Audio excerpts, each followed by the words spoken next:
আপোনাৰ কেতিয়াবা এনে ভাব আহে নেকি যে মই ইমান কষ্ট কৰোঁ তথাপিও মই ভালদৰে কাম কৰিব নোৱাৰোঁ? পৰীক্ষাত ভাল ৰিজাল্ট কৰোঁ বুলি ভাবোঁ কিন্তু ৰিজাল্ট ভাল নহয়। চাকৰিৰ কাৰণে ইমান ইণ্টাৰভিউ দিলোঁ তথাপিও চাকৰি নাপাওঁ। তেতিয়াহ'লে আপুনি এই ভিডিঅ'টো সম্পূৰ্ণকৈ চাওক। মোৰ বিশ্বাস আপুনি অলপ হ'লেও সাহস পাব। KFCৰ নাম আপোনালোক সকলোৱে শুনিছে। KFCৰ সম্পূৰ্ণ নামটো হৈছে কেণ্টাকি ফ্ৰাইড চিকেন। KFCৰ নিৰ্মাণকৰ্তা কৰ্ণাৰ হাৰ্লেন চেণ্ডাৰ্ছ। আপুনি সপোনতো ভাবিব নোৱাৰিব হাৰ্লেন চেণ্ডাৰ্ছে KFC নিৰ্মাণ কৰাৰ আগতে কেনেকুৱা ধৰণৰ কাম কৰিছিল, কিমানবাৰ ৰিজেক্ট হৈছে, কিমানবাৰ তেওঁ কামৰ পৰা উলিয়াই দিছে, কিমানবাৰ তেওঁ নিজে কামৰ পৰা ওলাই আহিছে। তাৰপিছতো তেওঁ হাৰ মনা নাছিল আৰু 1009 বাৰ ৰিজেক্ট হোৱাৰ পিছত তেওঁ KFC নিৰ্মাণ কৰিছিল আৰু তেওঁ 65 বছৰ বয়সত জীৱনত সফলতা পাইছিল। আপোনাৰ বয়স এতিয়া কিমান? 20, 25, 30? হাৰ্লেন চেণ্ডাৰ্ছে যদি 65 বছৰ বয়সত সফলতা ল'ব পাৰে, আপুনি কিয় পিছ পৰি আছে? আপোনাৰ যি গ'ল তাৰ ওপৰত কাম কৰক, এদিন নহয় এদিনতো সফল হ'ব। হাৰ্লেন চেণ্ডাৰ্ছৰ জন্ম হৈছিল 1890 চনৰ 9 ছেপ্টেম্বৰত ইণ্ডিয়ানাৰ হেণ্ডিলাছ চহৰত আৰু প্ৰায় 6 বছৰ বয়সতে তেওঁৰ দেউতাক ঢুকাইছিল।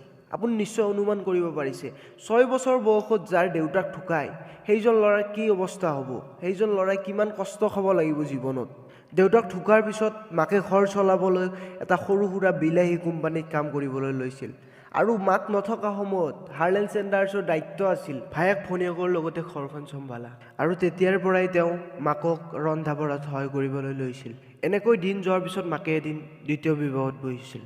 যেতিয়া তেওঁ মাকৰ লগত দ্বিতীয় দেউতাকৰ লগত থাকিবলৈ লৈছিল তেতিয়া তেওঁৰ ওপৰত মানসিক আৰু শাৰীৰিকভাৱে বহুত অত্যাচাৰ চলিছিল আৰু সেই অত্যাচাৰ সহ্য কৰিব নোৱাৰি চেণ্ডাৰ্ছে সেইখন ঘৰৰ পৰা পলাই আহিছিল আৰু তেওঁ দুবেলা দুসাঁজ খোৱাৰ বাবে 11 বছৰ বয়সতে এজন খেতিয়কৰ লগত সহকৰ্মী হিচাপে কাম কৰিবলৈ লৈছিল। যেতিয়া তেওঁ বয়স 16 বছৰ হৈছিল তেতিয়া তেওঁ বয়স লুকাই আমেৰিকাৰ আৰ্মিত জইন কৰিছিল, কিন্তু এবছৰ পিছত তেওঁ তাৰ পৰা উলিয়াই দিয়া হৈছিল। এনেকৈ জীৱনটো গৈ আছিল।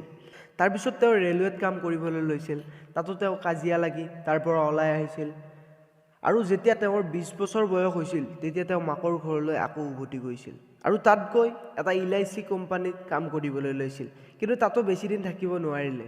তেওঁ বেলেগৰ তলত কাম কৰিব নোৱাৰে কাৰণে সেই কামটোৰ পৰা ওলাই আহিছিল। এনেকুৱা অৱস্থাত আপুনি আৰু মই কি ভাবিম? মোৰ কপালত ভগৱানে এয়াই লিখিছে নেকি?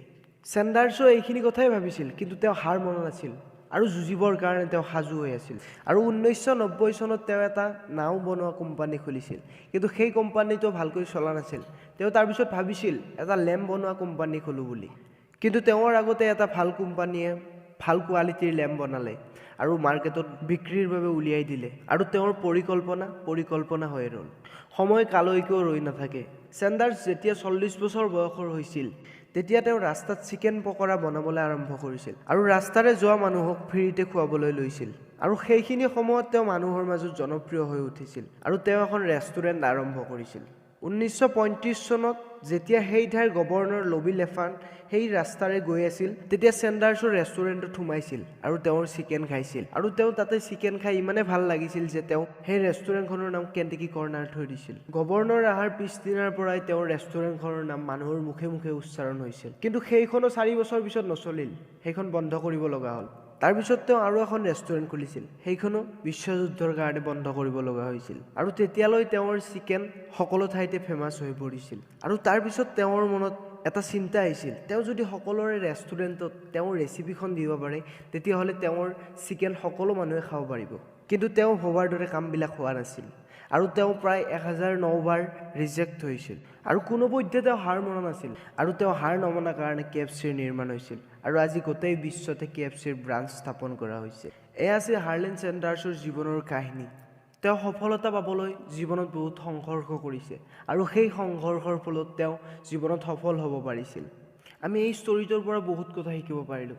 আমি সদায় জীৱনত ডাঙৰ সপোন দেখিব লাগে আৰু সেই সপোন দেখিলেই নহ'ব, সেইটো দিঠক কৰিবৰ কাৰণে চেষ্টা কৰিব লাগে আৰু জীৱনত হাৰ মানা বস্তুটো একেবাৰে নাইকিয়া কৰি দিব লাগে। আৰু ৰবীন শৰ্মাই কৈছিল জীৱনৰ উদ্দেশ্য এটা উদ্দেশ্যশীল জীৱন গঢ়া হ'ব লাগে। ভিডিঅ'টো ভাল লাগিলে মোৰ মনোবল বঢ়াবলৈ এটা লাইক, শ্বেয়াৰ আৰু কমেণ্ট কৰি দিব, লগতে চেনেলটো ছাবস্ক্ৰাইব কৰিব আকৌ এনেধৰণৰ ভিডিঅ' চাবৰ কাৰণে। ধন্যবাদ।